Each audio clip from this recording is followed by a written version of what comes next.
All right, let's get right into it. Welcome to today's Explainer, where we're jumping straight into one of the absolute most fascinating storylines of this Formula One season.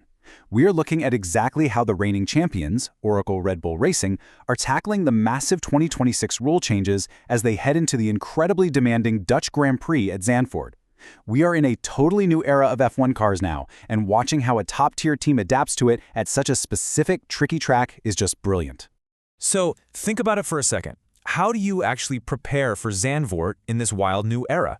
With radically new hybrid engines, incredibly strict budget caps, and a totally revamped, lighter, nimble car design, preparing for the Dutch GP is a completely new puzzle. The chess match is literally moving at 200 miles per hour, and Red Bull has to somehow balance raw performance with some pretty severe new limitations. Here is our playbook for today's Explainer. First, we'll look at the Dutch GP stakes. Then, upgrading the nimble RB22, Red Bull's engine surprise, budget caps, and development. Taming the Zandvoort circuit, and finally, their new driver lineup. Let's jump in. Part 1. The Dutch GP Stakes. The timeline for this weekend is honestly what makes it so intense. Zandvoort is hosting a grueling sprint weekend this year. If you look at the schedule, Red Bull only gets one single practice session on Friday to nail their setup. That's it. By 16:30 on Friday, they are thrown straight into sprint qualifying. Saturday features the sprint race at noon, followed by main qualifying, and finally the Grand Prix on Sunday at 1500.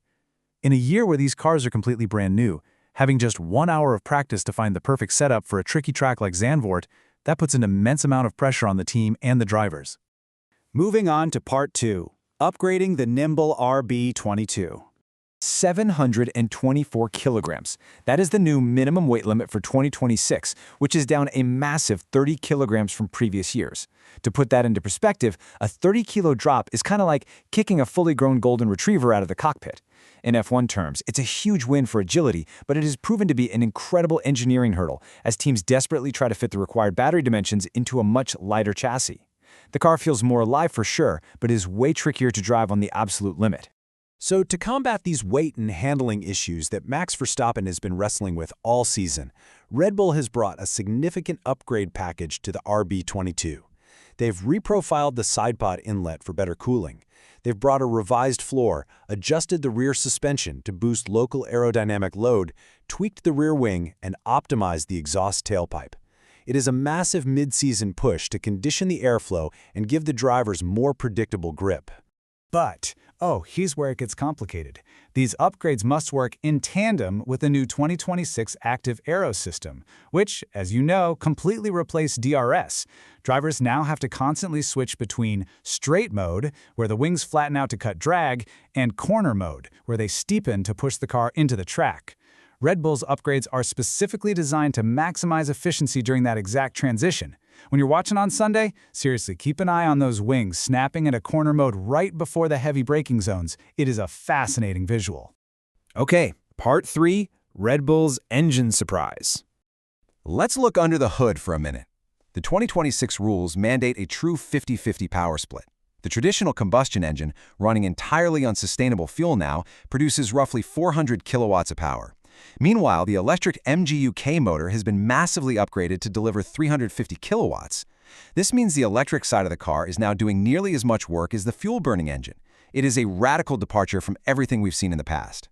And against all the odds, Red Bull powertrains actually nailed it. Like Christian Horner noted, to be judged the best engine in F1 as a startup, nobody thought that was possible. The FIA officially ruled that Red Bull manufactured the absolute strongest combustion engine on the grid at the start of 2026. They beat out Ferrari, Mercedes, Honda, and Audi. From making bubble wrap in that factory just 5 years ago to the top of the F1 engine charts. Pretty wild, right? But yeah, here is the catch. Under the FIA's new development rules, having the best engine actually means Red Bull is penalized. They are entirely ineligible to introduce any upgrades to their combustion engine this year. While their rivals are allowed to develop and play catch-up, Red Bull's engine performance is essentially frozen, leaving them pretty vulnerable in this second half of the season. Which brings us to Part 4, budget caps and development. $215 million. That is the incredibly strict 2026 cost cap. Red Bull has a major problem here because they've already spent heavily on that massive RB22 upgrade package we discussed a minute ago to fix their initial handling issues. The cap severely limits how much more they can spend to iron out whatever quirks are left. They simply cannot afford to just keep throwing new parts at the car every single weekend. Because of that, they're already having to look ahead. Red Bull's Laurent Michels openly admitted at some stage we'll need to make a call on the balance between this year and next year. I expect that to happen earlier than last year. Because they rushed so many upgrades early on to close the gap, Red Bull is basically admitting they'll likely have to halt the RB22's development and shift their wind tunnel time to the 2027 car way earlier than they prefer. All right, part 5. Taming the Zandvoort circuit. So, how does all this macro-level preparation translate to the actual tarmac at Zandvoort? Well, it's a uniquely hostile track for these new lighter cars. It features twisting, low-speed corners and those famously steep banked turns that demand incredibly high downforce. It puts massive vertical and lateral forces on the chassis.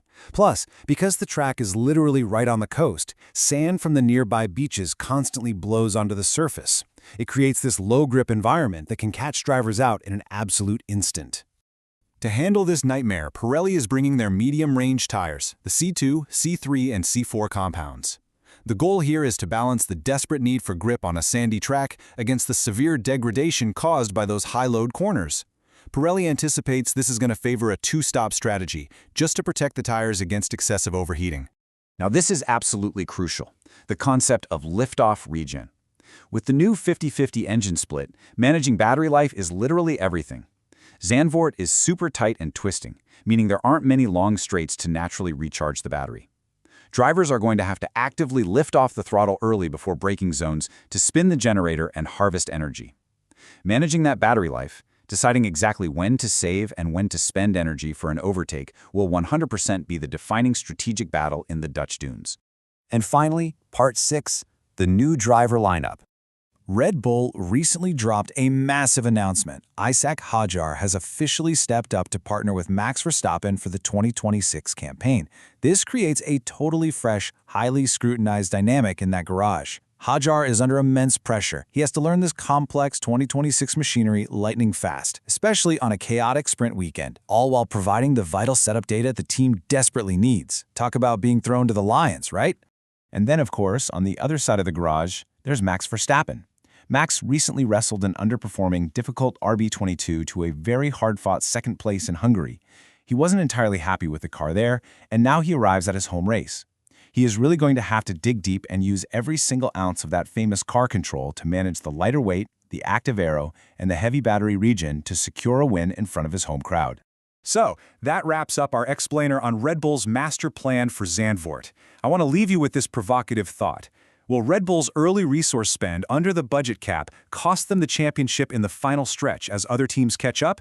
Or will the sheer dominance of their frozen 2026 engine secure them the crown anyway? Consider how this unbelievable tension between budget limits, driver skill, and engine freezes might unfold this weekend. Let us know what you think.